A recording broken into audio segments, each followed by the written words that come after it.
olvidado de las capacidades convocatorias que tiene Lorca, Ana Lorca o Lorca que Ana. En cualquier caso, agradeceros vuestra presencia y nada, empezamos inmediatamente.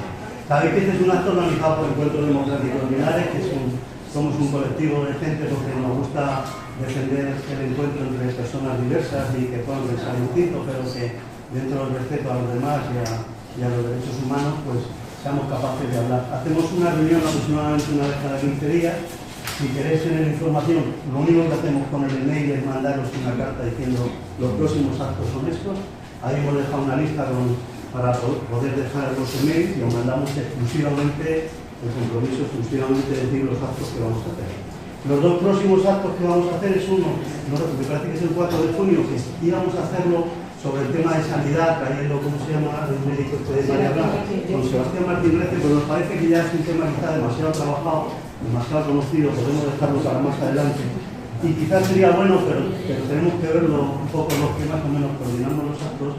Quizás sería bueno hacer un acto donde dijéramos, utilizando ese término argentino de zurdos, ¿no? Que son la gente de izquierda, de bueno, zurdos, y ahora después de estas elecciones, ¿qué no? Y hacer un debate un poco sobre cómo vemos que deberían de ser los siguientes pasos a dar dentro del mundo de la gente democrática. Y luego tenemos, me parece que es el 15 de junio, una cosa así, a ver los carteles cuando pongamos, con nuestra web, tenemos una web que además de los anuncios de las convocatorias que hacemos, ponemos los vídeos, pues están grabando estas cámaras, ponemos un vídeo de cada acto, y además pues hay compañeros nuestros que escriben artículos de opinión, también generalmente bastante interesantes, ¿no? Por lo tanto, es una web, yo creo que muy enriquecedora que tenemos ahí. Y os decía que el próximo acto va a ser la segunda parte de un debate que hubo muy interesante sobre China, ¿no? China hoy, sabéis que es el país, yo creo, que está diariamente en las portadas, ¿no?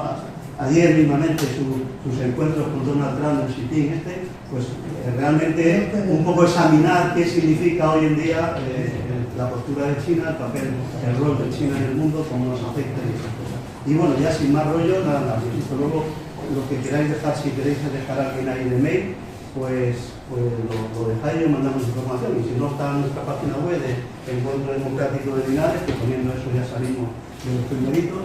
Antes salían casas de citas, esto es así, ponías Encuentro de Linares y salían casas de citas, ¿no? Encuentro Democrático de Linares es una asociación que se formó hace unos años y bueno, pues tratamos distintos asuntos políticos, sociales, culturales. Muchas de las personas que estáis aquí ya estuviste el año pasado también cuando hicimos el de Antonio Machado en el 150 aniversario de su nacimiento. También hicimos uno sobre María Teresa León, sobre Miguel Hernández, y este año nos ha parecido interesante a la asociación pues hacer algo sobre García Lorca, que como sabemos pues dentro de unos meses se cumple el 90 aniversario de su asesinato. El texto, yo he preparado un texto pues más o menos para que haya un hilo conductor, y en ese hilo conductor que yo voy a decir pues todas las obras no, algunas de las obras que escribió García Lorca, pues vamos a ir insertando los poemas que vayan a leer las personas que estáis aquí. Y bueno, yo solo decir dos cosas. Primero, que todo y todo lo vamos a leer muy bien, pero para que no se pierda el hilo, pues no vamos a aplaudir a nadie, no aplaudimos todo y todo al final. Eso por una parte. Y por otra parte, que mirad, como es inevitable, pues después de intentar quién va a leer, de decir dónde podía poner a cada persona que iba a leer, de decir a alguien que iba a llegar un poco más tarde, de incorporarse a alguien a última hora y bienvenido o bienvenida. En fin, después de todo eso, pues los textos que os he dado quizás no respondan estrictamente a la realidad.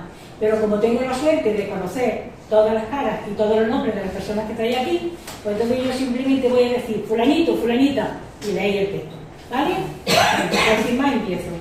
Como decía, dentro de unos meses, en agosto de 2026, se cumplen 90 años del asesinato de Federico García Lorca.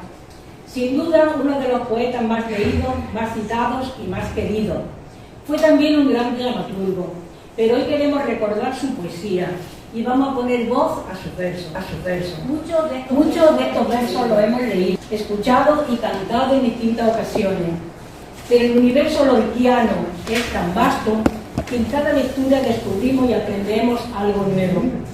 porque no es García Lorca un poeta fácil, incluso en sus poemas de honda raíz popular, sino un poeta de la búsqueda constante, un hombre marcado por un destino, un ser puro que busca la pureza y huye de la realidad para crear una realidad distinta, una realidad en la que pueda ser libre, pero al mismo tiempo es consciente del mundo en que vive, con unas estructuras sociales que aplastan a muchos seres humanos y no les dejan vivir. Conocemos estudios sobre su obra, sabemos lo que dicen muchos especialistas en la obra lorquiana, pero hay un texto en la Historia Social de la Literatura Española, coordinada por Julio Rodríguez Puertola, de hace varias décadas, que tiene plena actualidad hoy y dice así: no hay escritor que pueda hacerlo todo ni pretender resumir en su vida y obra toda una época o la sensibilidad de todo un pueblo. Y García Lorca es, hasta en la muerte, uno en compañía. Pero por su extraño talento y capacidad productiva, por aquella simpatía y amor a la amistad de la que se hacen lengua sus contemporáneos, por su originalidad y honda raigambre tradicional, por su manera de ir acercándose seriamente desde sus orígenes pequeñoburgueses a la comprensión de las aspiraciones de la España popular de los años 30, sin por ello haberse visto obligado a embarcarse en partidos o asumir principios teóricos que habían de parecer abstracciones, y en fin, por su muerte brutal, bien puede considerarse a Federico García Lorca como representante simbólico no solo de su generación de poetas, sino de toda la España de su tiempo.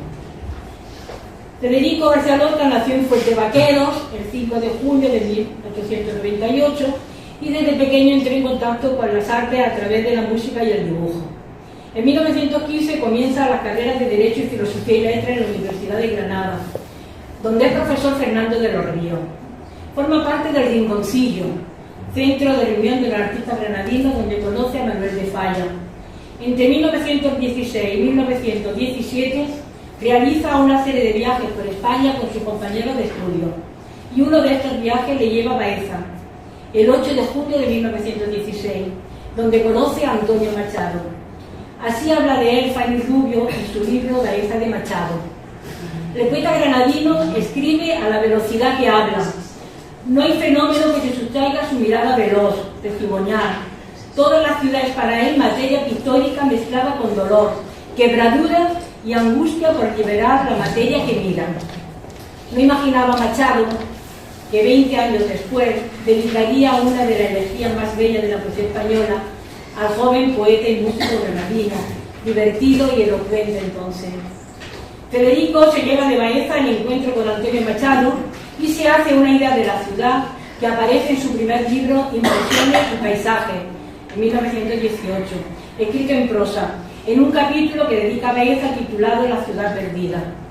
En 1919 se traslada a Madrid y se instala en la residencia de estudiantes, coincidiendo con numerosos escritores y artistas. 2 años más tarde publicó libros de poemas de influencia modernista, pero en el que ya se anuncia el universo lorquiano, una de cuyas características es la fusión del paisaje con los sentimientos, un paisaje al que se sintió unido desde niño, como muy bien explica la dedicatoria de este libro. Tendrá este libro la virtud de recordarme una infancia apasionada, correteando desnudo por las praderas de una vega sobre un fondo de serranía. Y empezamos por el primer texto, Mariano, que llegue. En el mismo sitio. Mariano no puede dejar. Buenas tardes. Canción primaveral.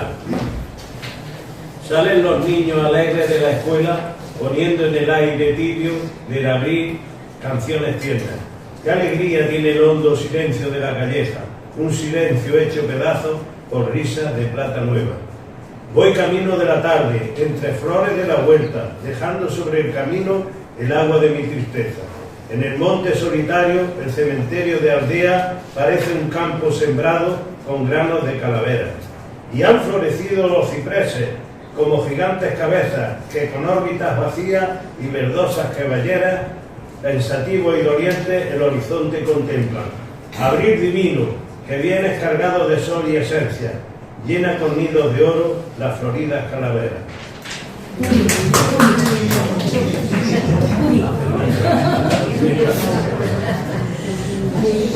llama Alba. Mi corazón oprimido siente junto a la alborada el dolor de sus amores y el sueño de las distancias. Míranos para que te oigamos mejor.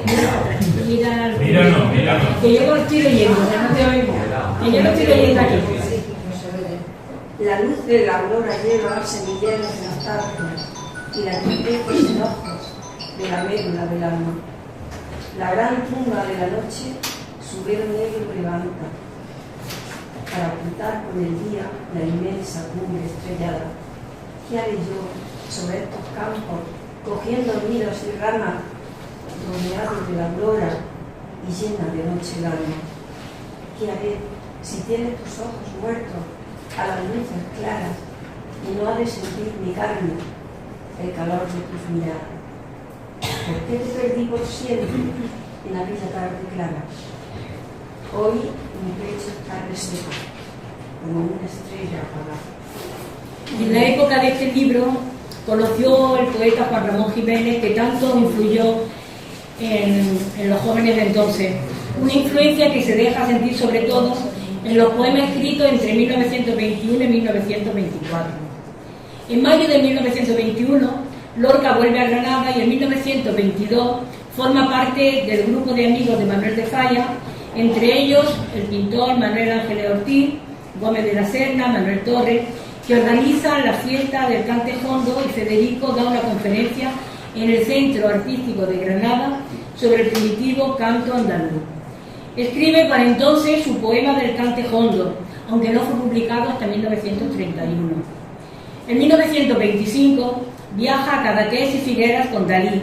Sigue escribiendo poemas y teatro. Uno de estos poemas es la Oda a Dalí, publicada en la Revista de Occidente en 1926. Seguimos. Una rosa en el alto jardín que tú deseas, una rueda en la pura sintaxis del acero, desnuda la montaña de niebla impresionista, los grises poteando las balaustradas últimas, los pintores modernos en sus blancos estudios cortan la flor aséptica de la raíz cuadrada. En las aguas del Sena, un iceberg de mármol enfría las ventanas y disipa las hiedras. El hombre pisa fuerte las calles enlosadas. Los cristales esquivan la magia del reflejo. El gobierno ha cerrado las tiendas de perfume. La máquina eterniza sus compases binarios. Una ausencia de bosques, biombos y entrecejos yerra por los tejados de las casas antiguas. El aire pulimenta su prisma sobre el mar y el horizonte sube como un gran acueducto. Marineros que ignoran el vino y la penumbra decapitan sirenas en los mares de plomo. La noche, negra estatua de la prudencia, tiene el espejo redondo de la luna en su mano. Un deseo de formas y límites nos gana. Viene el hombre que mira por el metro amarillo. Venus es una blanca naturaleza muerta y los coleccionistas de mariposas huyen. Virgilia. Virgilia. Ah, Virgilia. Por una letra.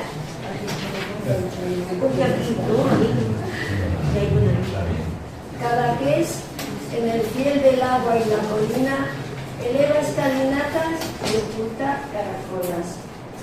Las flautas de madera fortifican el aire. Un viejo dios silvestre da frutas a los niños. Sus pescadores duermen sin el sueño en la arena. En alta mar les sirve de brújula una rosa. El horizonte virgen de pañuelos heridos junta grandes vidrios del pez y de la luna.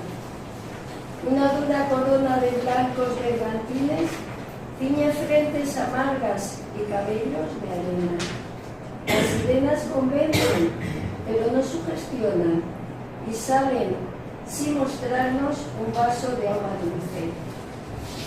García Lorca forma parte, como sabemos, de la llamada generación del 27, junto a Jorge Guillén, Pedro Salinas, Rafael Alberti, Damas Alonso, Gerardo Diego, Luis Cernuda, Vicente Alexandre, Manuel Alto Aguirre y Emilio Prado. Los poetas que se reunieron en Sevilla en torno a un acto organizado por la Sociedad Económica de Amigos del País para conmemorar el tercer centenario de la muerte de Góngora. Debo decir que no solo había hombres que publicaban poesía y formaban parte de los círculos literarios de los años 20.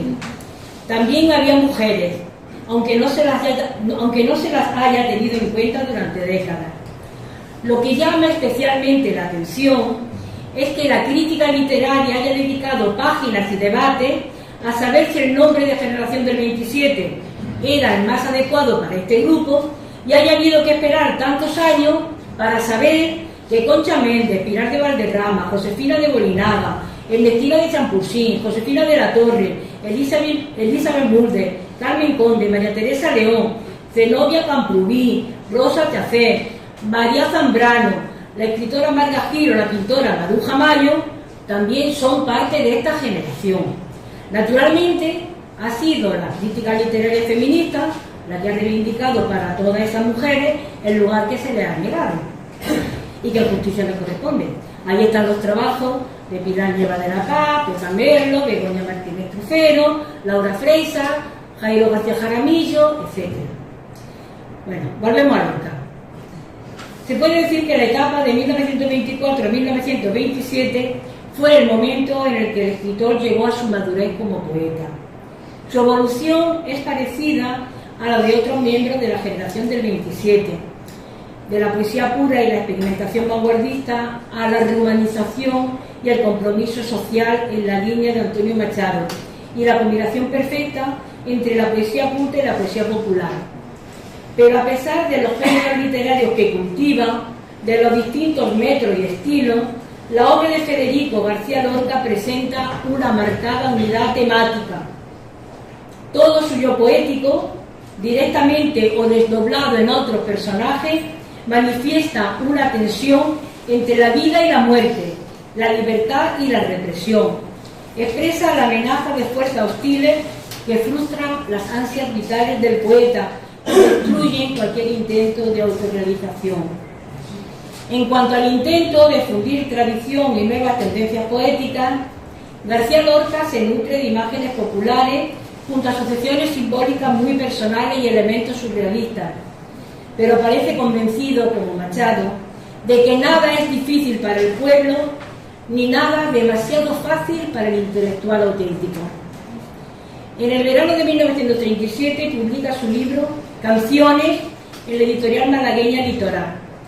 Parece un libro un tanto ingenuo, en el que adopta la forma de canción infantil, pero los sentimientos de pérdida, de muerte, de un destino que acecha, están presentes también en estos poemas, ya en estos poemas. Su origen rural también se manifiesta en su forma de presentar a los animales. Lo vemos en el siguiente poema, la ternura con la que habla de esta pareja de lagartos, tan parecidos a los seres humanos, que lloran porque han perdido su anillo, y el poeta siente con ellos la pérdida y el llanto, mientras el mundo parece indiferente. Antonio Castro.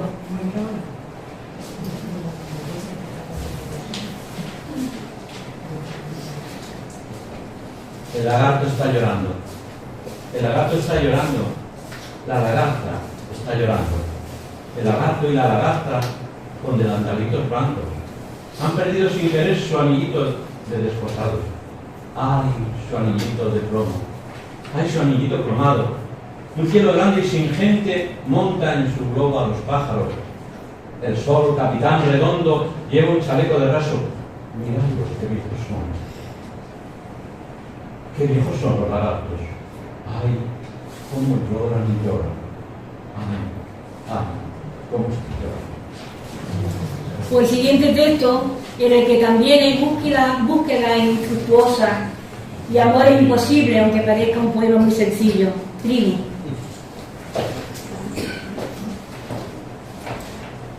La señorita del abanico va por el puente del río frío, del fresco río. Con sus levitas miran, los caballeros con sus levitas miran el puente sin barandilla. La señorita del abanico y los volantes buscan marido. Los caballeros están casados, con altas rubias de idioma blanco. Los grillos cantan por el oeste. La señorita va por el verde. Los grillos cantan bajo las flores. Los caballeros van por el norte. Más elementos trágicos encierra el siguiente poema. El camino del jinete no es una aventura, sino que lleva a la destrucción, porque la muerte le está esperando. Pero lo realmente trágico, como muy bien señala Manuel Ruiz Amezcua, es que el jinete es consciente de su destino. Por eso este autor, Manuel Ruiz Amezcua, poeta también, compara este poema con el mito de Sísifo, de Albert Camus. El jinete de Lorca es un héroe absurdo porque está condenado a un trabajo inútil y sin esperanza. Pero como también dice Camus, tiene conciencia y eso es lo que da sentido a la vida. Carmen, bueno, es un breve me gusta y le dije a la que se inventaba que lo leyese porque la verdad a Pablo que estaba aquí montando cosas su voz y música. Bueno, y dice Córdoba, lejana el sol, jaca negra, una grana de aceitunas en el forno. Aunque sepa los caminos, yo nunca llegaré a Córdoba, por el llano, por el viento, jaca negra, una roja. La muerte me está mirando, desde las tablas de Córdoba. Ay, qué camino tan largo, ay, jaca valerosa, ay, que la muerte me espera, antes de llegar a Córdoba, lejano el sol. Bueno, por ahí estaba Antonio Martínez Lara, que iba a leer otra de las canciones. Sí. La canción. No sé cuál de las que he dicho esperaba. La canción, una de las canciones que es de esa época.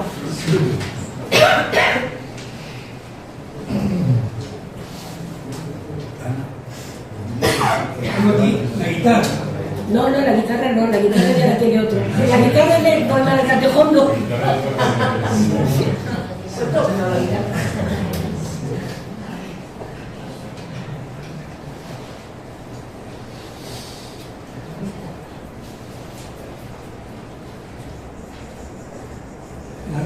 La luna asoma. Vale. Cuando sale la luna se pierden las campanas y aparecen las sendas.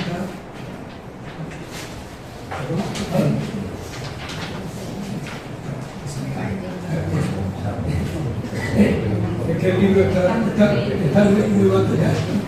Bueno, cuando sale la luna se pierden las campanas y aparecen las sendas impenetrables.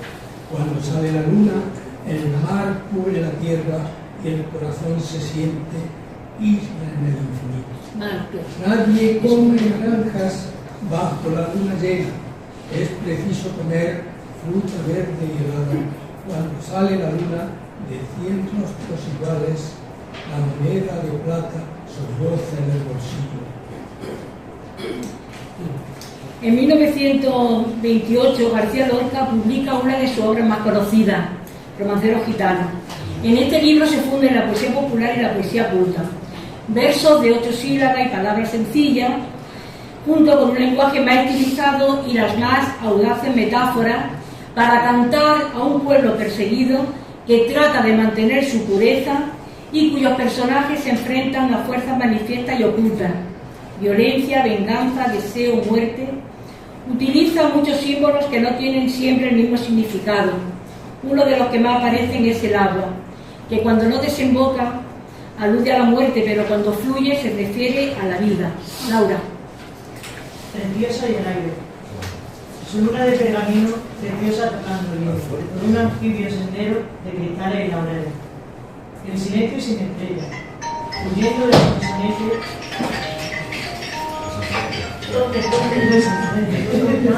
Marto, Laura. Cae donde el mar bate y canta su noche llena de retos. En los picos de la sierra los carabineros duermen, guardando las blancas torres donde viven los ingleses. Y los gitanos del agua levantan por distraerse glorietas de caracolas y ramas de pino verde. Su luna de pergamino, preciosa tocando bien. Al verla se ha levantado el viento que nunca duerme. San Cristóbal desnudo, lleno de lenguas celestes, mira a la niña tocando una dulce gaita ausente. Isabel. Niña, deja que levante tu vestido para verte. Abre mis dedos antiguos la rosa azul de tu vientre. Preciosa tira el pandero y corre sin detenerse. El viento hombrón la persigue con una espada caliente. Conoce su rumor el mar. Los olivos palidecen. Canta la flauta de Hungría y el liso gong de la nieve. Preciosa, corre, preciosa, que te coge el viento verde. Preciosa, corre, preciosa, míralo por donde viene. Sátiro de estrellas bajas con sus lenguas relucientes. Preciosa, llena de miedo, entra en la casa que tiene, más arriba de los pinos, el cónsul de los ingleses. Asustados por los gritos, 3 carabineros vienen, sus negras capas ceñidas y los gorros en las sienes. El inglés da a la gitana un vaso de tibia leche y una copa de ginebra que Preciosa no se bebe. Y mientras cuenta, llorando, su aventura a aquella gente, en las tejas de pizarra, el viento furioso muere. Romance de la pena negra. Mami. Las piquetas de los gallos acaban buscando la aurora, cuando por el monte oscuro baja Soledad Montoya. Pobre amarillo su carne, huele a caballo y a sombra. Yunque ahumado sus pechos, tienen canciones de lámpara. Soledad, ¿por quién pregunta? Sin compañía y hasta ahora. Pregunte por quien pregunte, dime, ¿a ti qué se te importa? Vengo a buscar lo que busco, mi alegría y mi persona. Soledad de mis pesares, caballo que se desboca, al fin encuentra la mar y se lo traga la hora. No me recuerda el mar, que la pena negra brota, en la tierra de la aceituna bajo el rumor de la hoja. Virginia. Ahora sí.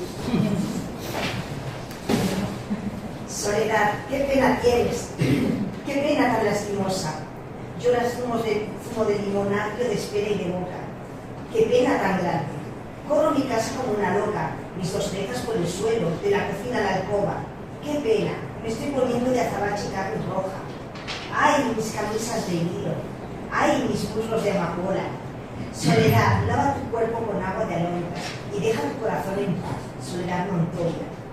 Por abajo canta el río, volante de cielo y hojas, con flores de calabaza la nueva dulce corona. Oh, pena de los gitanos, pena libre siempre sola. Oh, pena de cauce oculto y madrugada menor. Tanto canciones como romanceros gitanos tuvieron muy buena acogida por parte del público y de la crítica.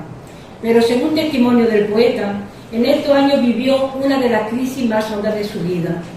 Desde luego parece que no era el éxito lo que movía a Federico, siempre contradictorio en su anhelo de encontrar un mundo otro, y a sus contradicciones se unió también una ruptura sentimental.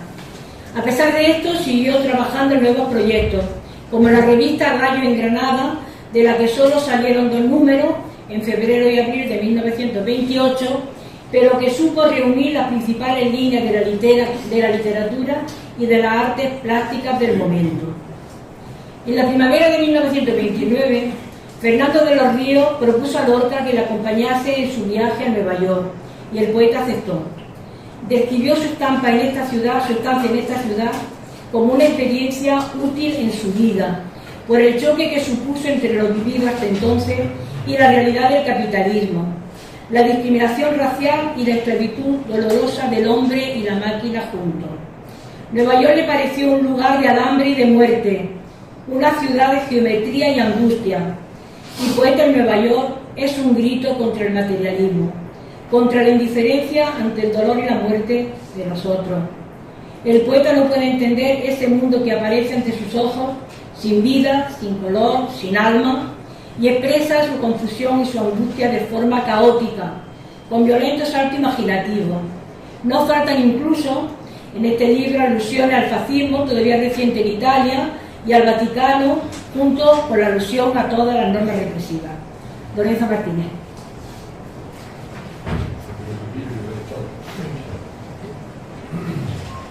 Una de las características que identifican a la poesía es precisamente la intemporalidad.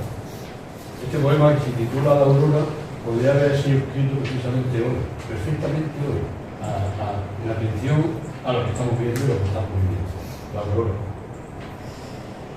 La aurora de Nueva York tiene 4 columnas de cielo y un huracán de negras palomas que chapotean las aguas podridas.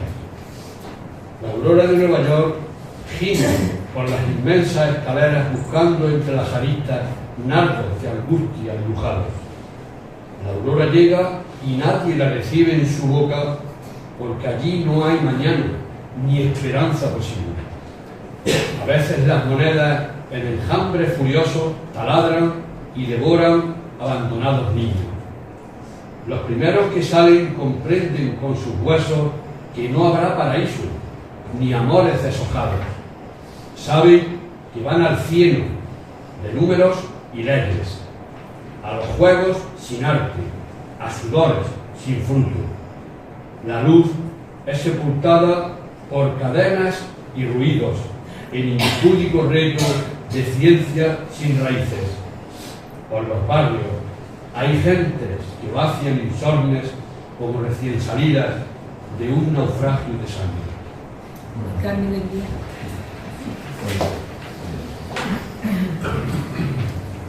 Niña ahogada en el pozo. Las estatuas sufren por los ojos, por la oscuridad de los ataúdes, pero sufren mucho más por el agua, que no desemboca. El pueblo corría por las almenas rompiendo las cañas de los pescadores. Pronto, los bordes, deprisa, y croaban las estrellas tiernas, que no desembocan. Tranquila en mi recuerdo, astro, círculo, meta, lloras por las orillas de un junco de caballo, que no desemboca. Pero nadie en lo oscuro podrá darte distancia, sin afilado límite, por venir de mi amante, que no desemboca. Mientras la gente busca silencio de almohada, tú lates para siempre definida en tu anillo, que no desemboca. Eterna en los finales de unas ondas que afectan, combate de raíces y soledad prevista, que no desemboca. Ya vienen por las rampas, levántate del agua, cada punto de luz te dará una cadena, que no desemboca. Pero el pozo te alarga manecitas de musgo, insospechada ondina de tu casta ignorancia, que no desemboca. No, que no desemboca. Agua fija en un punto, respirando con todos sus violines sin cuerda, en la escala de las heridas y los edificios deshabitados. Agua que no desemboca. Teresa. Pequeño vals, ¿quién es? En Viena hay 10 muchachas, un hombre donde solloza la muerte y un bosque de palomas disecadas. Hay un fragmento de la mañana en el Museo de la Escarcha. Hay un salón con 1000 ventanas. Ay, ay, ay, ay. Toma este vals con la boca cerrada. Este vals de sed, de muerte y de coñac, que moja su cola en el mar. Te quiero, con la butaca y el libro muerto, por el melancólico pasillo, en el oscuro desván del lirio, en nuestra cama de la luna, y en la danza que sueña la tortura. Ay, ay, ay, ay, toma este vals de quebrada cintura. Daniel. En Viena hay 4 espejos donde juegan tu boca y los ojos. Hay una muerte para piano que pinta de azul a los muchachos. Hay mendigos por los tejados. Hay frescas guirnaldas y altas. Ay, ay, ay, ay. Toma este vals que se muere en mi brazo. Porque te quiero, amor mío, en el desván donde juegan los niños. Soñando que dejan luces de Hungría por los rumores de la tarde tibia. Viendo ovejas y vidrios de nieve por el silencio oscuro de la diferencia. Ay, ay, ay, ay. Toma este vals de te quiero siempre. En Viena bailaré contigo con un disfraz que tenga cabeza de río. Mira qué orillas tengo de jacinto. Dejaré mi boca entre tus piernas, mi alma de fotografía y azucenas. Y en la onda oscura de tu andar quiero, amor mío, dejar violín y sepulcro las cintas del clavo. A este libro pertenece también la oda a Walt Whitman, que Antonio Martínez Lara también iba a dar un fragmento. Walt Whitman, digo, Federico siempre lucha contra las contradicciones. Él llega y poeta en Nueva York, allá donde están los rascacielos, en busca del campo. Busca a Whitman, que precisamente es el contraste de aquella gran ciudad. Por ahí, River y el Bronx Los muchachos cantaban enseñando su cintura, con la rueda, el aceite, el cuero y el martillo. 90.000 mineros sacaban la plata de las rocas y los niños dibujaban escaleras perspectivas.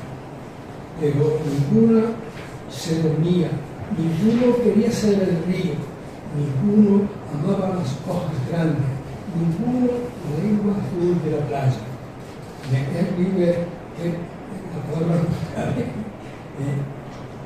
Los muchachos luchaban con la industria y los judíos vendían la fauna del río, la rosa de la circuncisión, y el cielo desembocaba por los puentes y los tejados, manadas de bisontes empujadas por el viento. Pero ninguno se detenía, ninguno quería ser nube, ninguno buscaba los helechos y la red amarilla del tamboril. Cuando la luna salga, las poleas rodarán para turbar el cielo. Un límite de agujas cercará la memoria y los ataúdes se llevarán a los tiempos bajos. En marzo de 1930 deja Nueva York para viajar a La Habana y allí se familiariza con nuevas formas poéticas, las formas literarias de la isla, y escribe varios poemas con ritmos de son cubano.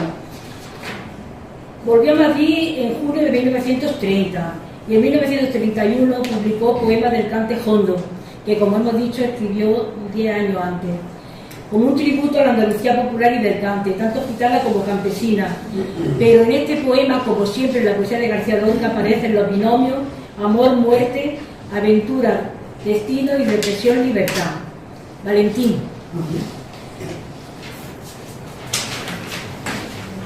Es la baladilla de los tres ríos, ¿no? El río Guadalquivir va entre naranjos y olivos. Los dos ríos de Granada bajan de la nieve al río. Ay, amor, que se fue en el río Guadalquivir tiene las barbas granates, los dos ríos de Granada, uno llanto y otro sangre. Ay, amor, que se fue por el aire. Para los barcos de vela, Sevilla tiene un camino. Por el agua de Granada solo reman los suspiros. Hay amor, que se fue y no vino. Guadalquivir, la alta torre y viento de los naranjales. Darro y Genil, torrecillas muertas sobre los estanques. Hay amor, que se fue en el aire. ¿Quién dirá que el agua lleva un fuego fatuo de gritos? Hay amor, que se fue y no vino. Lleva azar, lleva olivas, Andalucía a tus mares. Hay amor, que se fue por el aire. Juanjo. La guitarra, de Federico García Lorca. Empieza el llanto de la guitarra. Se rompen las copas. Mucho más alto. Empieza el llanto de la guitarra. Se rompen las copas de la madrugada. Empieza el llanto de la guitarra. Es inútil callarla. Es imposible callarla. Llora monótona como llora el agua, como llora el viento sobre la nevada. Es imposible callarla. Llora por cosas lejanas, arena del sur caliente que pide camelias blancas. Llora flechas sin blanco, la tarde sin mañana y el primer pájaro muerto sobre la rama.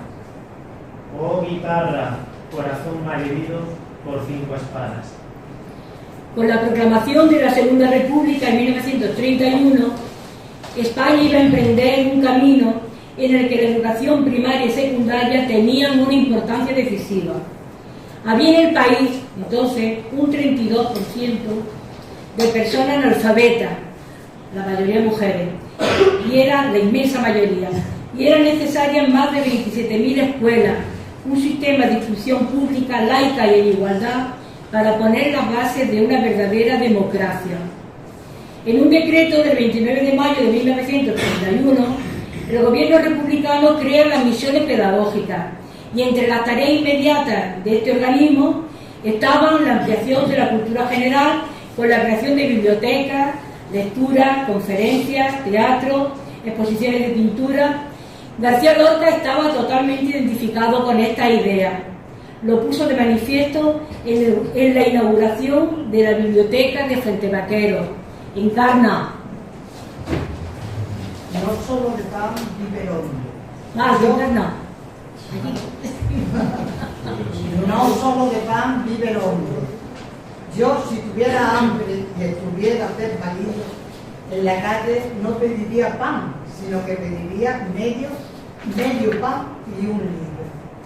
Y yo ataco desde aquí violentamente a los que solamente hablan de reivindicación económica, sin nombrar jamás las reivindicaciones culturales, que es lo que el pueblo pide a gritos. Bien está que todos los hombres coman, pero que todos los hombres sepan, que gocen todos los frutos del espíritu humano, porque lo contrario es convertirlo en máquinas al servicio del Estado. Es convertirlo en esclavos de una terrible organización social. Yo tengo mucha lástima de los hombres que quieren saber y no pueden, que de un hambriento, porque un hambriento puede calmar su hambre fácilmente con un pedazo de pan o con unos frutos, pero un hombre que tiene ansia de saber y no tiene medios sufre una terrible agonía, porque son libros, muchos libros lo que necesita. ¿Y dónde están esos libros? Sebastián. Libro. Es aquí una palabra mágica que equivale a decir amor. Y que debían los pueblos pedir como piden pan o como anhelan la lluvia para sus cementerios. Cuando el insigne escritor ruso Fyodor Dostoyevsky, padre de la revolución rusa mucho más que Lenin, estaba prisionero en Siberia, alejado del mundo entre cuatro paredes y cercado por desoladas llanuras de nieve infinita, y pedía socorro en carta a su lejana familia, solo decía: enviadme libros, muchos libros, para que mi alma no muera. Tenía frío y no pedía fuego, tenía terrible sed y no pedía agua, pedía libros, es decir, horizontes, es decir, escaleras para subir la cumbre del espíritu y del corazón. Porque la agonía física, biológica, natural de un cuerpo por hambre, sed o frío dura poco, muy poco, pero la agonía del alma insatisfecha dura toda la vida. Ya ha dicho el gran Menéndez Pidal, uno de los sabios más verdaderos de Europa, que el lema de la República debía ser cultura. Cultura porque solo a través de ella se pueden resolver los problemas en que hoy se debate el pueblo lleno de fe, pero falto de luz. Muy bien.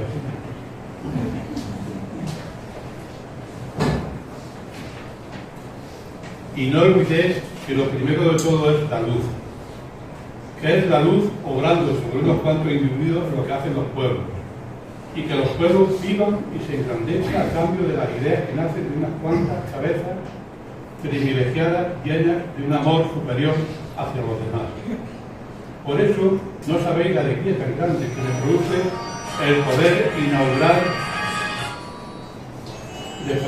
inaugurar la Biblioteca Pública de Fuente Vaquero. Una biblioteca que es una reunión de libros agrupados y seleccionados, que es una voz contra la ignorancia, una luz perenne contra la oscuridad. Nadie se da cuenta al tener un libro en las manos el esfuerzo, el dolor, la vigilia, la sangre que ha costado. El libro es, sin disputa, la obra mayor de la humanidad.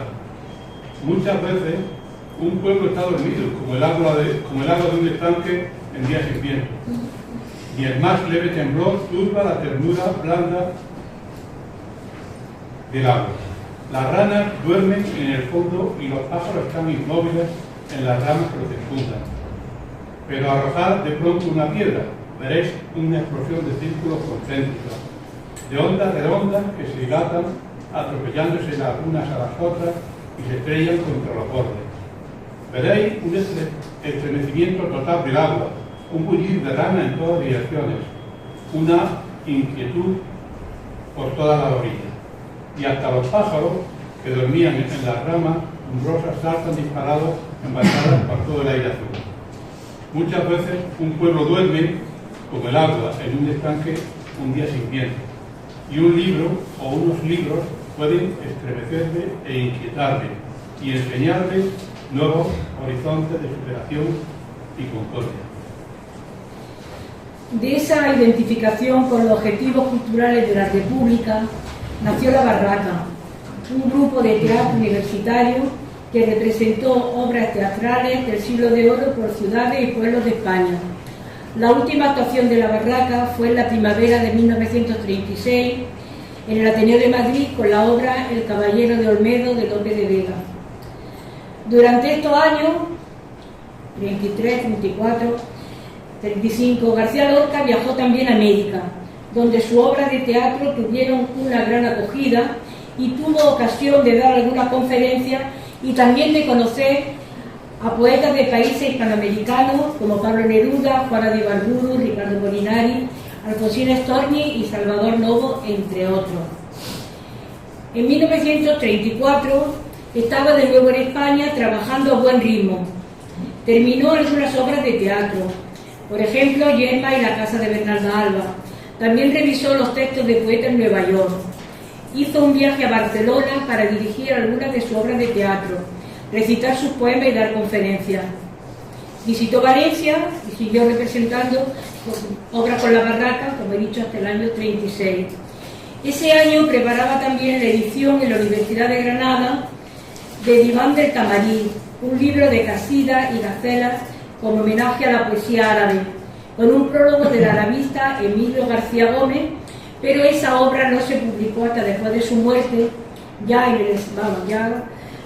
después del triunfo de Franco. Fue una de las muchas obras que se publicaron en Buenos Aires en la editorial Losada, esta en el año 1940.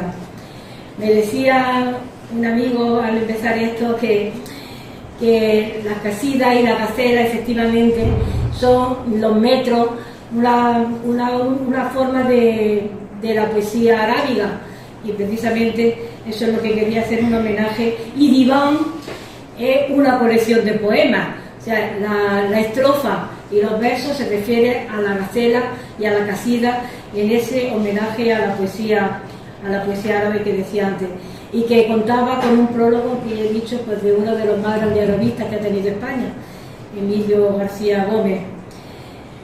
Juan Rubio.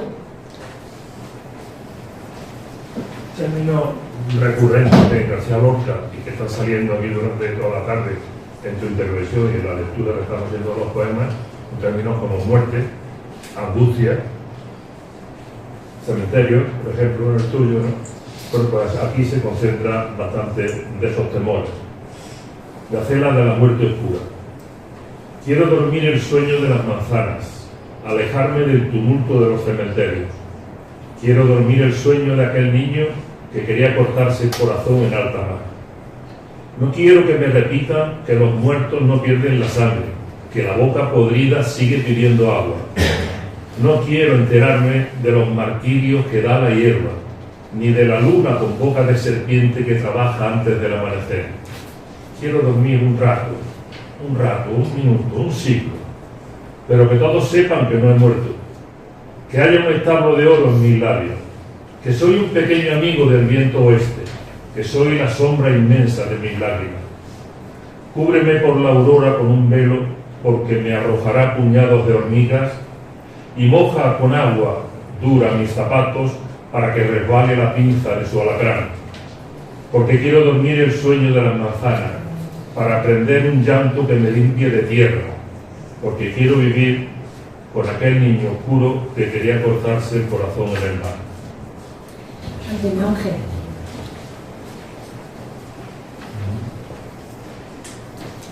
Estaba llenando la formación. La casilla de la muchacha dorada. La muchacha dorada se bañaba en el agua y el agua se doraba.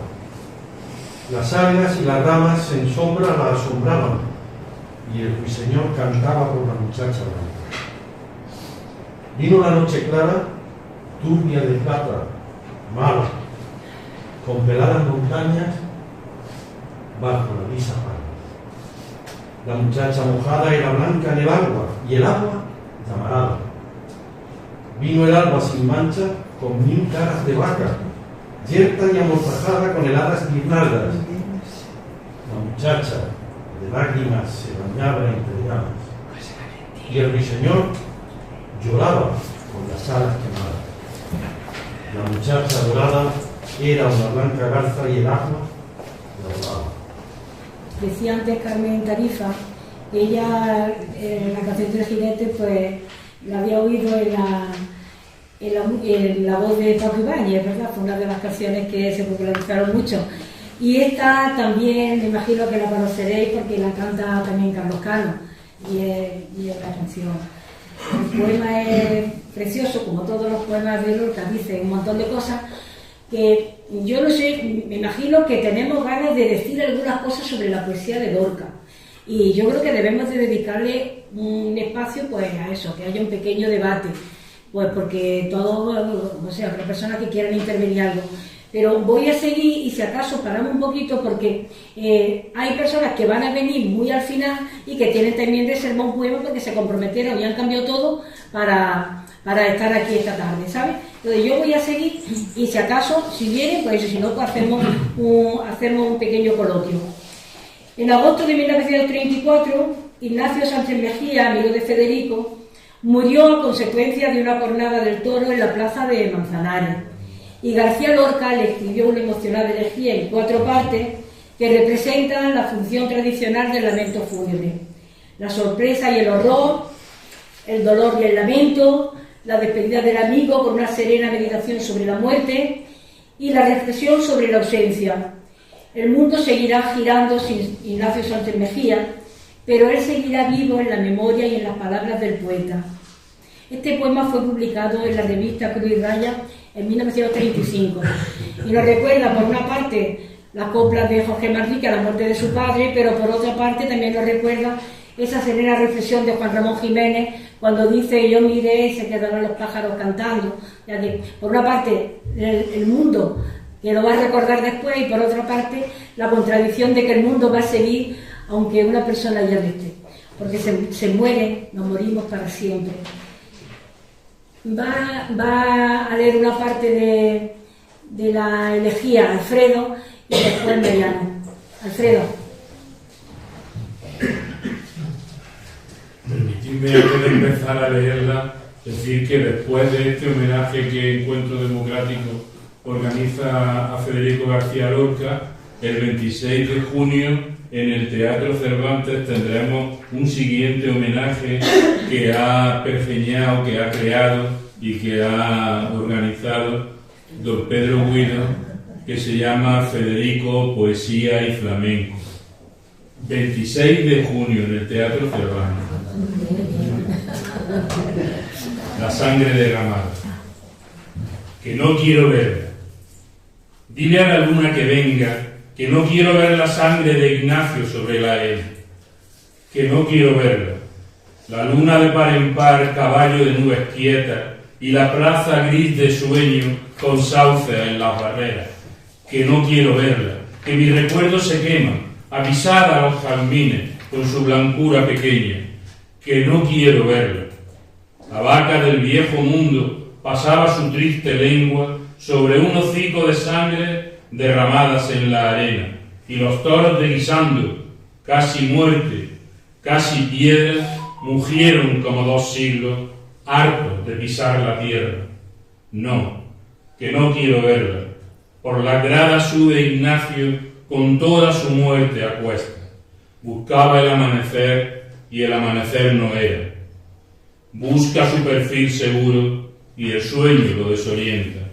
Buscaba su hermoso cuerpo y encontró su sangre abierta. No me digáis que la vea. No quiero sentir el chorro cada vez con menos fuerza. Ese chorro que ilumina los tendidos y se vuelca sobre la pana y el cuero de muchedumbre sedienta. Quien me grita que me asome, no me digáis que la vea. pues después del horror por la muerte, el alma ausente, Mariana. No te conoce el toro ni la higuera, ni caballos ni hormigas de tu casa. No te conoce el niño de la tarde, porque te has muerto para siempre. No te conoce el lomo de la piedra, ni el rasgo negro donde te destrozas. No te conoce tu recuerdo mudo, porque te has muerto para siempre. El otoño vendrá con caracolas, uva de niebla y montes agrupados, pero nadie querrá mirar tus ojos, porque te has muerto para siempre. Porque te has muerto para siempre, porque todos los muertos de la tierra, como todos los muertos que se olvidan, en un montón de cerros apagados. No te conoce nadie, no, pero yo te canto. Yo canto para luego tu perfil y tu gracia, la madurez insigne de tu conocimiento, tu apetencia de muerte y el gusto de su boca, la tristeza que tuvo tu valiente alegría. Tardará mucho tiempo en nacer, si es que nace, un andaluz tan claro, tan rico de aventura. Yo canto su elegancia con palabras que gimen y recuerdo una brisa triste por los olivos. Bueno, pues como decía, antes de los últimos poemas, que son los sonetos del amor oscuro, si alguien quiere intervenir y decir algo que lo haya pensado sobre la marcha, algo que quiera decir de antes, o alguna reflexión sobre la poesía de Lorca, decíamos al principio, lo comentaba yo con Juan Rubio, que si habláramos de todas las metáforas, de todas las figuras, de toda esa polisemia terrible y magnífica que tienen todos los poemas de Lorca, pues sería mucho más de lo que podemos dedicarle en un espacio de esta tarde, pero que de todas maneras yo creo que tenemos tiempo pues, para intervenir y decir algunas cosas que queramos decir. Antonio, perdona, estaba Antonio Martínez Lara y ahora Antonio Castro. Hay una cuestión importante que no debe pasar desapercibida. Es fundamentalmente la homofobia que sufriría él, porque yo imagino que en los años 50, siendo yo un chaval, sí veía a gente que le pegaba a los homosexuales. Muchos de ellos vivían ocultos en su casa. Él hizo frente a esta cuestión con valentía hasta el extremo que hizo crecer su odio, el odio que tenían para él. Y el día que se enteraron de la muerte, salían gente por Granada diciendo por maricón y por rojo. Y es desgraciadamente que después de aquello vuelven a resurgir en nuestros momentos esa homofobia desgraciada que él incluso empezó a publicar el mismo año 1917, cuando vino a Granada, venía acompañando a su profesor Berrueta. En ese momento se juntaron en la casa del director del instituto donde trabajaba Machado y prepararon también, tenían un piano en el que tanto él como María del Socorro, María del Reposo, la hija del Víctor, tocó unas piezas de Chopin y él canciones andaluzas. Parece ser que él estaba para cumplir 20 años y tenía una sexualidad confusa, por lo que el ambiente suponía. Su familia era bastante conservadora y manifestarse como homosexual en aquel momento lo tenía difícil. Dentro de ese mismo año, en enero del 17, tuvo un amorillo con una joven que luego recordará casi al final de año, en diciembre, a la muchacha rubia de ojos azules. E incluso ya cuando volvió de la estancia en Baeza, al llegar a Granada, escribe un poema interesante en el que manifiesta las sensaciones que mantuvo precisamente con María del Reposo. Si os parece el problema. Sí. Canción, ensueño y confusión.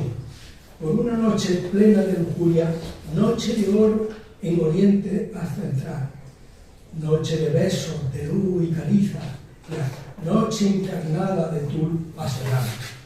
Sobre tu cuerpo había penas y rosas, tu ojo era la muerte y el mar, tu boca, tus labios, tu nuca, tu cabello, y yo como la sombra de un antiguo mar. El sueño de las perlas de argel y de amargo perfumaba lánguido nuestro corazón. Tus gestas decían una melodía sobre las estrellas de tu gran pasión. Después del mordisco, el verso incoloro, el rostro apretado de carne y olor, una sombra vaga de vago consuelo y las almas locas en rojo sopor. Antonio sublime lloraba en el cielo, Martino cantaba cantos con dulzor, las nubes se iban tristoras con duelo, las almas lúbricas miraban no.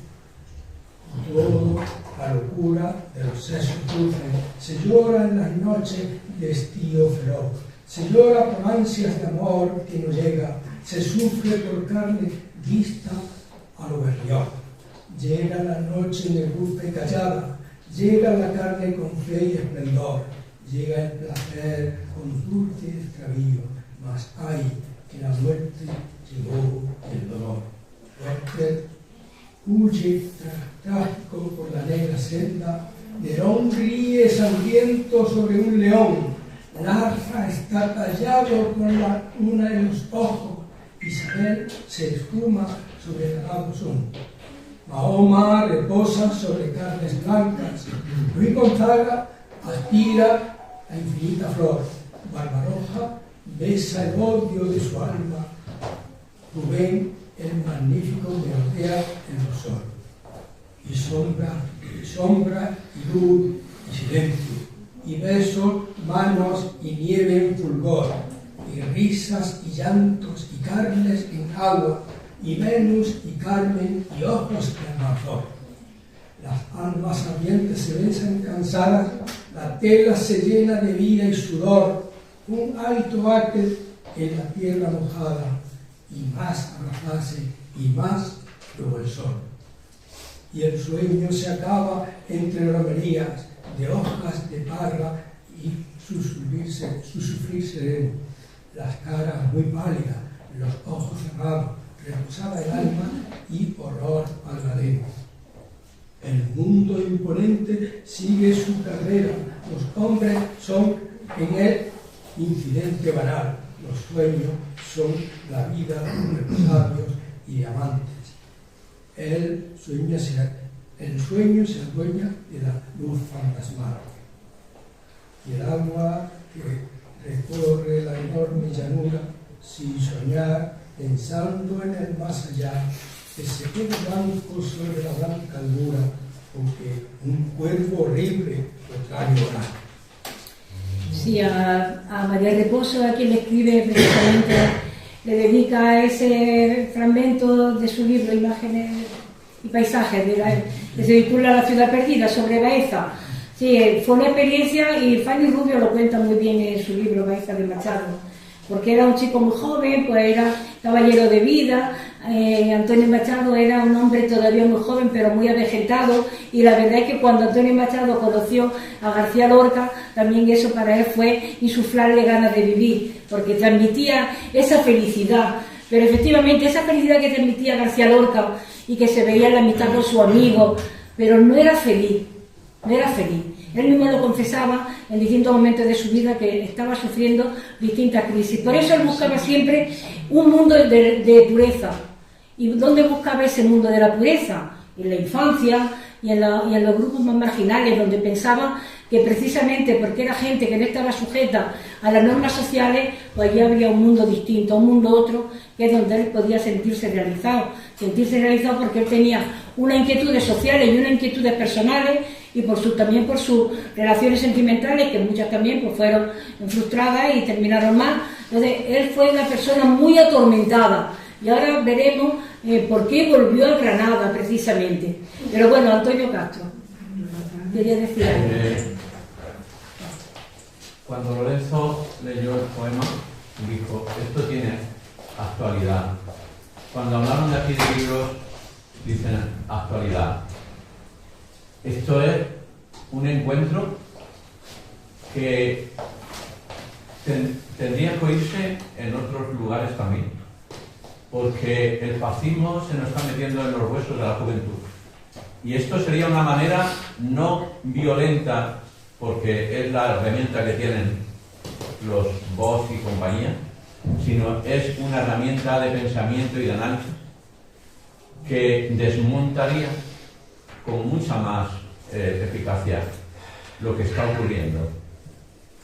Cuando yo oía el poema, cuando oía lo de los libros, cuando oía todo esto, decía, esto tenía que estar en las escuelas, esto tendría que estar en las calles, esto tendría que estar en el debate político.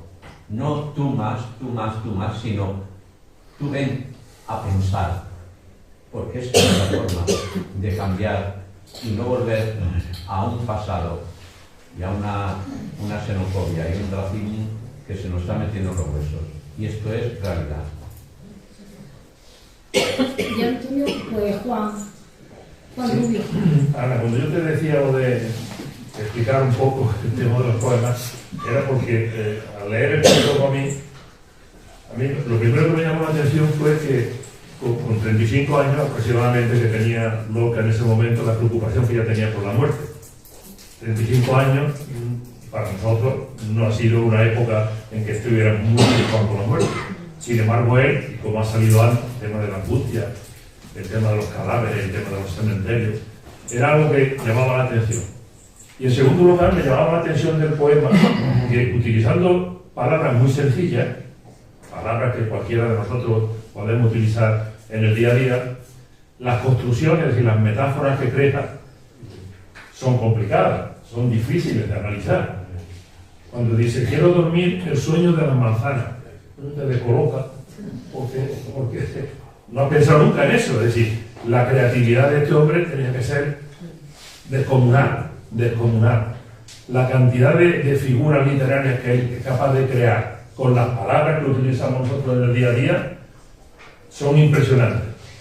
Hasta el punto de que, cuando tú has leído el tema del poeta en Nueva York, yo cuando me he puesto a leer los poemas de Nueva York, es que lo dejo porque me cuesta la misma vida seguir e intentar saber lo que está diciendo. Es muy complejo, es muy complicado. Lo cual lo que me da a entender efectivamente era que era una persona con una cultura impresionante, con una capacidad intelectual fuera de lo normal. Es la impresión que me daba a mí. Alfredo. Siguiendo con la reflexión de Juan, que Federico, bueno, en general, los poetas escriben sus trabajos a partir de una reflexión profunda.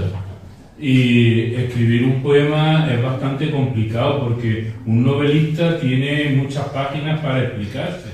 Un poeta, por muy largo que sea el poema, es bastante corto y tiene que introducir elementos que parecen en ocasiones propios de, yo qué sé, de una caja de magia o algo parecido, ¿no? Es complicado.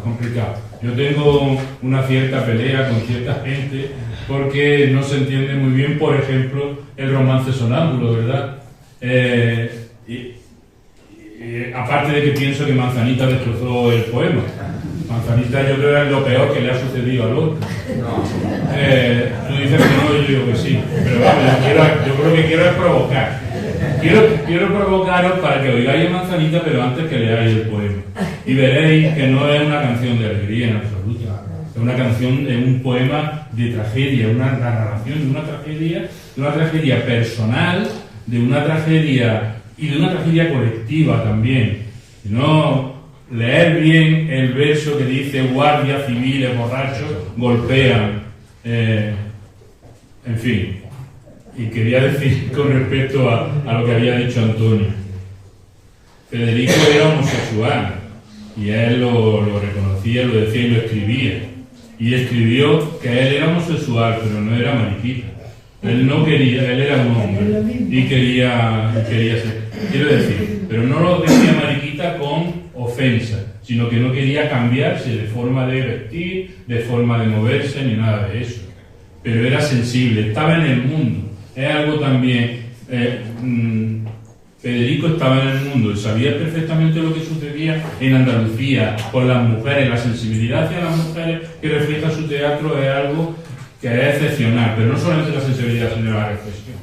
Y escribió algo sobre los mariquitas, que parece que es un poema muy costumbrista y no lo es.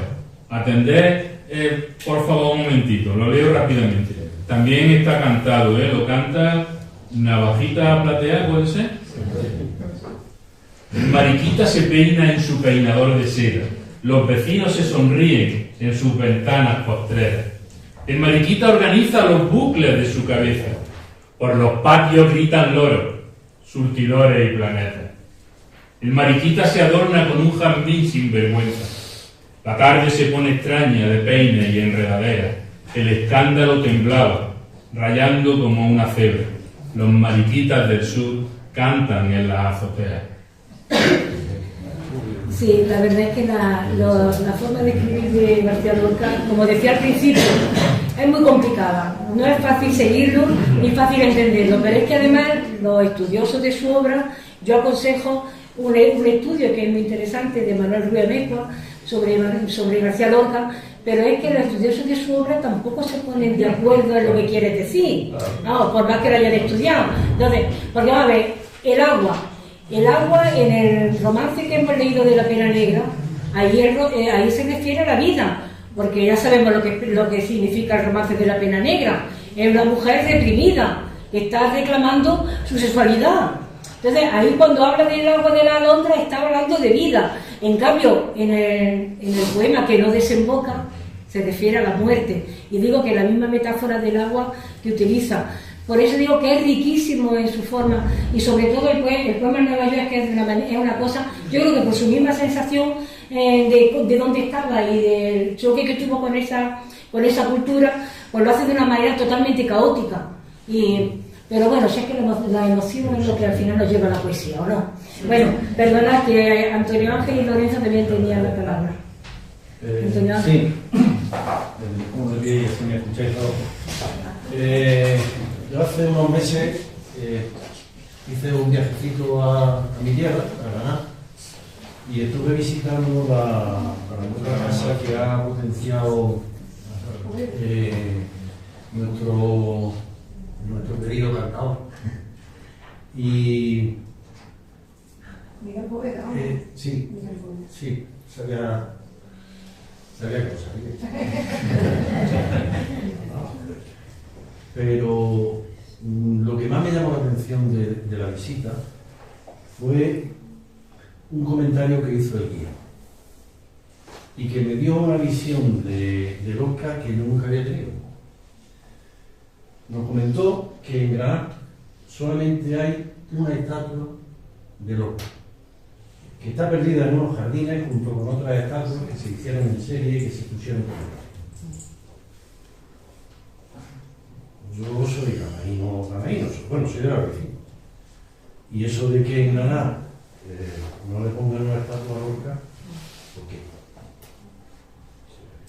Y yo descubrí un poco, volviendo a la lectura y volviendo a lo que yo he vivido allí, que muy probablemente Granada le tiene miedo a Lorca.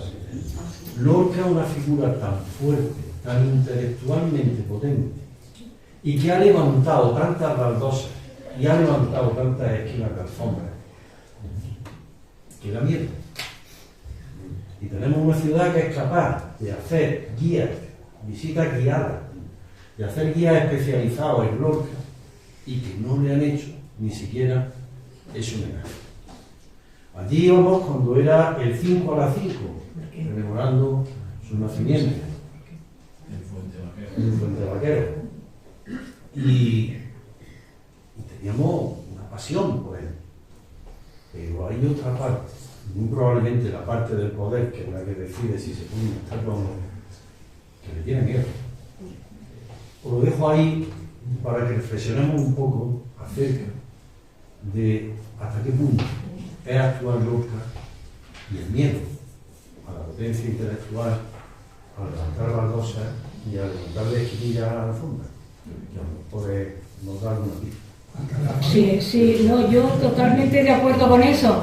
Enrique Morente y Felipe Alcaraz han hablado de ese asunto en varias ocasiones. Enrique Morente decía que Granada era la tierra que mataba a sus poetas. Así. O sea que, y Felipe Alcaraz también tiene un libro, un poemario en el que habla también de esto, y un libro que después iba a citar al final. Perdona, Lorenzo. La única tierra que mata a sus poetas no es Granada. Pero Enrique Morente era granadino, ¿qué vamos a hacer? ¿Qué vamos a hacer? Están los países, ¿quién se acuerda de esos poetas? Está Pedro de Padilla, coetáneo y amigo de Cervantes. O sea, que Linares también tiene igual que Granada, ¿no? Pero bueno, no era ese el motivo de mi intervención. Yo quería ahondar un poco también de lo que ha dicho, coincido perfectamente con lo que ha dicho Juan. Creo que era Lorca el que decía precisamente que el maridaje o el encuentro de determinadas figuras retóricas o determinadas palabras o determinados binomios de palabras solo se produce o solo se puede producir en la poesía, porque además son binomios de palabras, son expresiones de figuras metafóricas o figuras literarias que a veces son de imposible comprensión, no sí de comprensión en el contexto de todo el poema, pero no por sí mismo, porque a veces son incluso contradictorias o antitéticas, incluso algunas veces son contrapuestas, es decir, pero eso nota los poemas en general, y eso se observa ya desde sus primeros poemas, durante toda su trayectoria literaria. Eso se observa, ya digo, desde sus primeros poemas y va descendiendo durante toda su trayectoria literaria y se hace especialmente visible en poetas posteriores.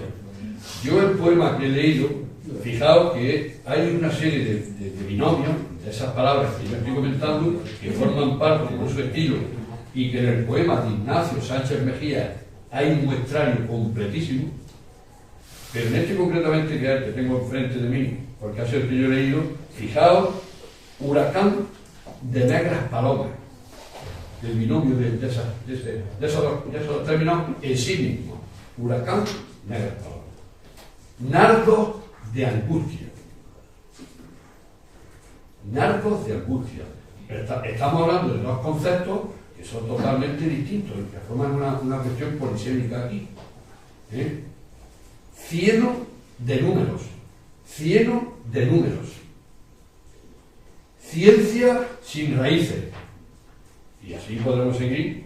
Hay bastantes más en todos los poemas que se han recitado aquí esta tarde, pero es que eso forma parte de su estilo, y esa precisamente para mí es una de las importancias estilísticas, literarias de la figura de Lorca o de la poesía de Lorca, aparte de otras muchas varías, como es obvio, que están resaltadas ya por críticos literarios, por poetas, por estudiosos, investigadores y demás.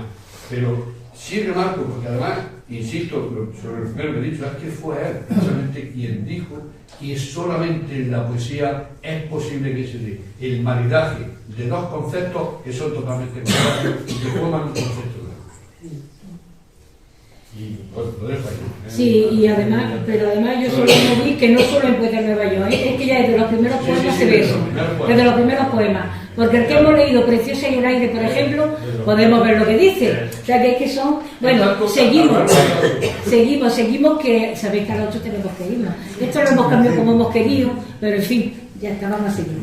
Los últimos poemas que escribió son los sonetos del amor oscuro, que aparecieron después de la muerte del poeta también. Son 11 sonetos en los que Lorca expresa su pasión y su deseo de amar y ser amado. Y estos dos últimos poemas los van a leer Paca y Pedro Guido. Paca.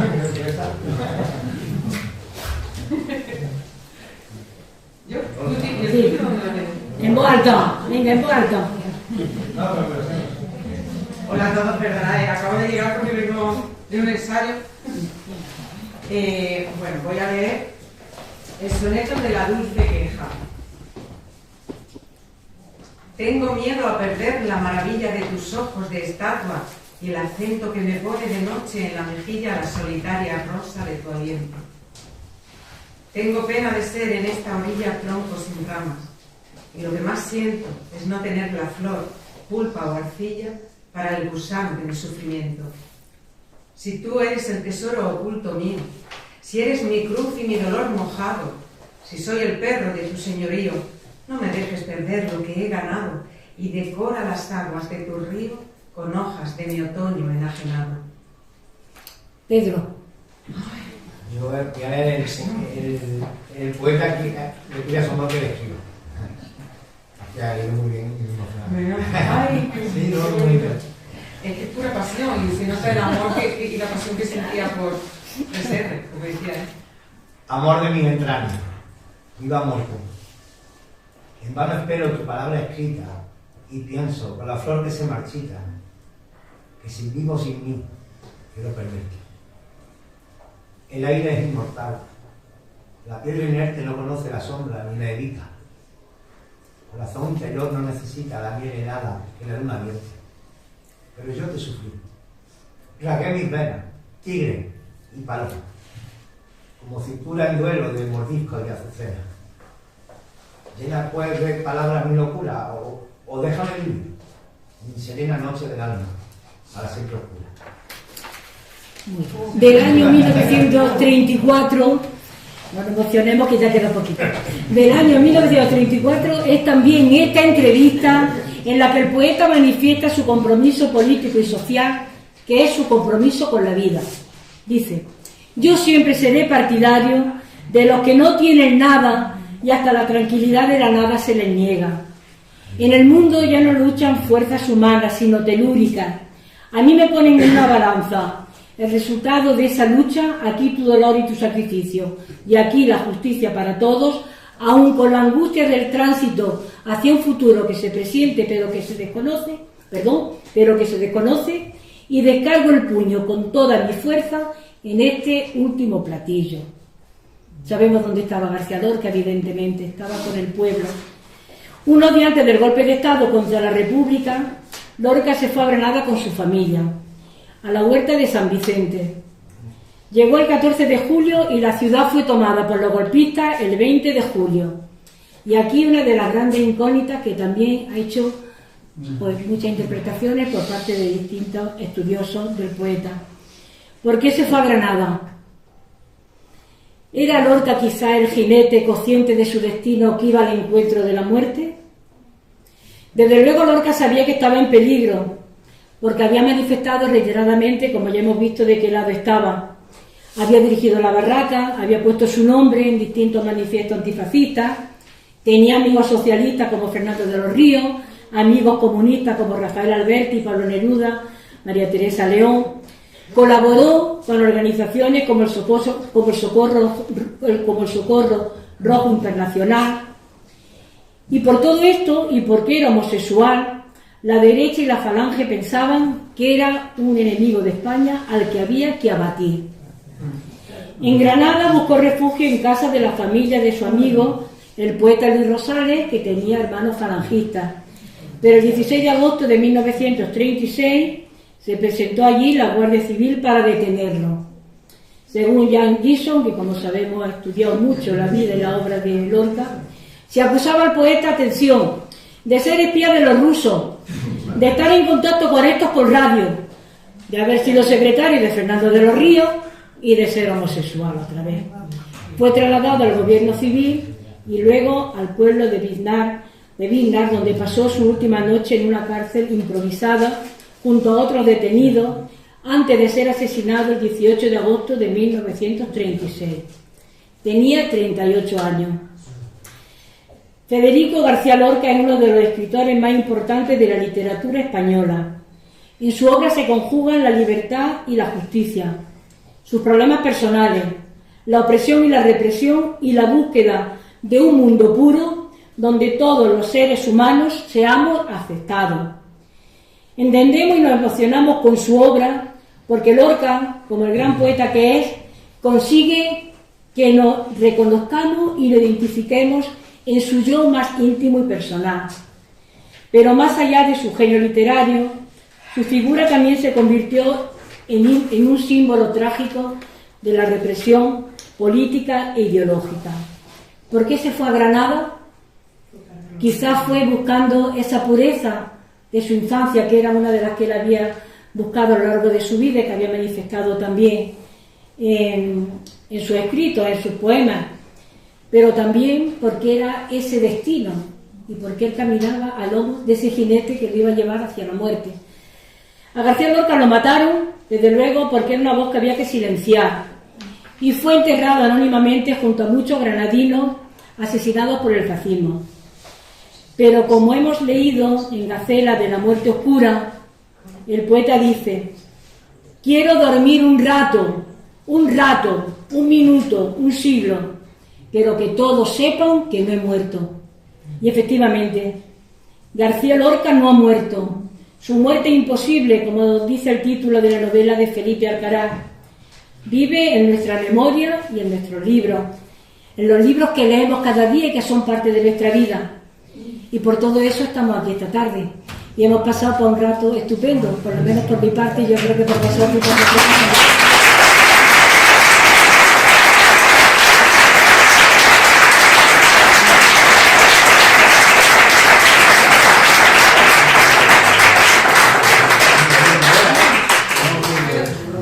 Mire, sí, bueno, todavía tenemos unos minutillos, porque podemos estar aquí hasta la menos 10, tenemos unos minutos, que nadie se quede sin decir algo. Solamente decir que Federico García Lorca decía que escribo para que me quieran, y creo que lo conseguimos en los congresos.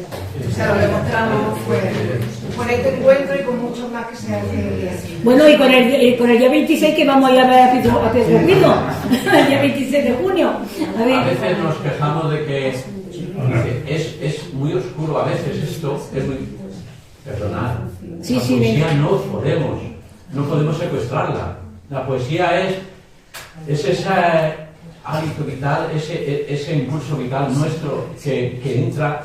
Las letras se escriben con renglones, pero los renglones tienen vida y tienen sensibilidad y tienen camino y tienen futuro y búsqueda, y no se puede avanzar. Es que si el que lee la poesía se mete en un mundo donde tiene que encontrar salidas, encuentros, realidades que nos superan. Por eso está tan importante la poesía, por eso el poeta siempre entra en la esencia de lo que somos, y no podemos llegar a abarcar esa esencia enteramente, no podemos. Y ahí está la grandeza de la poesía. Bueno, Paca y Juan Rubio querían decir algo. Paca. Bueno, pero eso de poeta... Paca. Bueno, yo quería decir una cosa. Que Paca también le va a decir una cosa muy importante. Venga, venga. Bueno, no sé si... A ver. Claro que sí. Hola. Bueno, yo quería lanzar, siento no haber estado antes, pero bueno, estaba trabajando. ¿Quién nos ha preguntado alguna vez, si somos todos, imagino que todos muy lorquianos como nosotros, qué hubiera pasado si no lo hubieran matado? Todo el legado, porque si ya con 38 años después ese legado impresionante, imaginaos, no lo habéis preguntado alguna vez porque yo sí me lo he preguntado, ¿no? Entonces tuve la suerte hace años de trabajar en una película de Miguel Hermoso, y quiero recomendarla porque la película, que se llama La luz prodigiosa, el argumento de la película, el argumento de la película es que había un hombre en un manicomio en Granada que sospechaban que era Lorca, que al final no lo habían matado. Y para mí, una lorquiana fue maravilloso poder hacer un personaje cortito. Entonces, Kitty Mamber y Alfredo Landa investigaban y estuvieron interrogando a gente, y el supuesto Lorca que estaba en el manicomio era Nino Manfredi, el gran Nino Manfredi. Entonces fue maravilloso poder estar dentro de ese proyecto, y recomiendo a todo el mundo que la vea, porque de pronto estás viéndola y dices, ay, que ojalá hubiera sido verdad, ¿no? Y que no lo hubiesen matado. Decimos que no hubiesen muerto, que no lo hubiesen matado. Y nada, y barriendo para casa, pues, eso es, yo te la iba a invitar. Yo tengo un espectáculo que se llama Rosita, que está basada hecho un monólogo de esta maravillosa obra de Lorca. Y lo que pasa es que aquí en Linares, bueno, algunos sabéis por qué motivos no la voy a representar en Linares hasta que no haya lo que ya sabemos, un cambio. Entonces la estoy representando, bueno, ya he hecho por la provincia y ojalá podáis venir todos a verla porque bueno, es un homenaje a Lorca como no podía ser menos. Y este fin de semana, el sábado, de nuevo, pasa que ya está el aforo completo en el Museo Arqueológico. Hago una muestra con algunas mías con las que estoy trabajando, monólogos de Shakespeare y Lorca. Y tengo una yerma y la novia de boda de sangre. Entonces me encantaría que a las 7:30 este sábado en el Museo Arqueológico. Lo que pasa es que el aforo está completo, así que espero que lo podamos hacer más veces y que a través de Ana pues llegue a todos porque, bueno, Lorca forever. Perdonad, Juan y Valentín, y ya terminamos. A ver, Juan. A mí es que me ha sorprendido mucho la intervención de Antonio Ángel. ¿Sí? No lo podía imaginar, yo no lo podía imaginar, nunca había caído tampoco en esto. Pero me ha hecho recordar aquel acto de Baeza, cuando el monolito de Machado, al final de la democracia, al final de la dictadura, ¿no? Que fue. Y apuntamos allí un montón de personas, muchísimas personas venían de muchos sitios de España, ¿no? Y me sorprende que con el tema de Lorca no se haya hecho ningún, no sé si se ha hecho un movimiento, no sé si lo sabe, si ha habido allí grupos culturales y tal que lo han iniciado, que han hecho propuestas, que supongo que sí, pero si no, yo creo que este foro y lo que están diciendo ellos, pues podría ser el inicio de una petición, de un movimiento también a favor de eso, a favor de la que menos, ¿no? Que menos un Carbarrio, ¿no? De Granada. Es decir, hacer algo en ese sentido, porque en aquella época, que era mucho más dura, que era el tema todo del final de la dictadura, ¿no? Se consiguió, lo prohibieron, me parece, la primera ley. No, fue en el 66, se intentó y no se pudo poner la cabeza de Machado. Pero se concentró la gente, de todas maneras, en muchos sitios. A Carlos Álvarez lo detuvieron allí, un poeta de amigo nuestro. Juan, ya. Valentín. No, yo solo decir que efectivamente me ha sorprendido porque ha dicho Antonio Ángel sobre que siente miedo. Yo no sé si habría que añadir la palabra vergüenza, porque me imagino que un pueblo así tendría que sentir una cierta vergüenza de ser famoso por el sitio donde analizaron a Lorca, ¿no? Y recordar efectivamente la anécdota, una tontería, que la primera obra de Lorca que vi en el año 1999 fue curiosamente en Lisboa y era Doña Rosita la soltera, que me dejó muerto de amor por Lorca y por Doña Rosita. Tenéis que venir a verme. Bueno, Pedro. Solo una cosilla muy rápida, para contestarte una pregunta que ha lanzado al aire. Se habla mucho de la poesía de Lorca, que para mí es un imperio que tenemos, pero se habla un poco de Lorca dramaturgo, o sea, Federico creía que el teatro era un arma cargada de futuro, y volvió de su viaje a Cuba. ¿Y por qué volvió a España? Pues yo creo que volvió para llevar el teatro a los caminos y a los pueblos donde solo se escuchaban campanas y mulas, y quería llevar a Cervantes, a Lorca, Calderón, y ya empezó a escribir su obra. Y él creía en el teatro muchísimo, y creo que el teatro actual incluso que tenemos, hemos mamado muchísimo de ahí porque es un referente. Sin Lorca no se entiende el teatro actual. Y menos el teatro de España.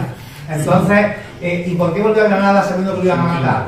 Pues porque yo creía que él creía más en la belleza que en la vida. Él creía más en el cuerpo cae pero las palabras siguen. Él ya había dejado su obra para nosotros, para que nosotros sigamos hablando hoy, 90 años después de su muerte, de él. Y yo creo que volvió sin ese miedo, por mucho que le avisaran: Federico, te van a matar, no vayas, voy a respirar el aire de mi tierra aunque me corten los pulmones. Él decía una frase que dice: la verdad huele a sangre. Sí, la verdad es que el teatro le dio a Lorca más satisfacciones que la poesía, evidentemente. La poesía, el teatro lo llevó a América, con el teatro pudo tener muchos amigos. Conoció a Lisandre en el descanso de una de sus obras de teatro y se hizo uno de sus mejores amigos. O sea que es verdad, pero es que no podíamos dedicarle todo a Lorca, porque si no hubiera sido decir los títulos. Pero que eso hacemos otra cosa sobre el teatro. ¿Vale?